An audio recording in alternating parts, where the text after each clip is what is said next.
nyalo donjo to mano nyalo bedo maber kabisa. To bende gima osebedo kwa ngiko na hiko menda ka hiko menda bende waneno ka target ma iketo ne KRA bende ok gi surpass bende ok gichop ga mano mar choko menda baka ma homiyo karab namba di bende nacho di koro automation systems nyaka keti mar neno ni bugni duto te jogo kuma biro sibedo ka kwepo suru mar mondo mi gichula lakini benada hawini ma pachi ko tende gi mano kapoko ka yo matin. Yorokabano Sharon ko much mar automation mar KRA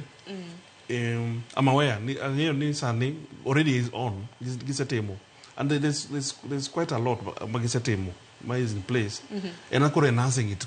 and also to be facilitated kaka my colleague wachono mondo KRA as a body obed facilitated obed fully funded mondo this automation process obed fully activated that way gidhi temangono gidhi expand the tax base gidhi keto jomang'eny mano nyocha onge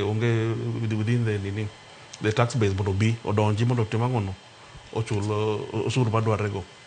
alafu kendo watch target mosebedo kiwacho ni again target bo depending performance kecho kete kadhi largely most of taxes gi for instance and income tax onge kaka KRA boyudo pesa mang'eny mar income ka an awuono kaloso income no kapoko an income keching'e ni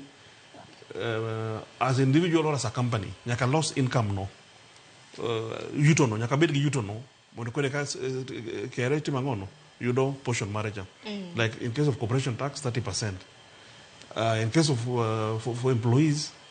the PAYE nyaka bed ni jitio people are in formal employment e ka ginege osuru gi yudo koro en gima anyawacho ni na vicious cycle ko nyaka mondo collections mag KRA odhi malo economy uchumi nyaka bende perform maber Yero kama na inya nyakoro mga juang sangwena no kanyo kodong mana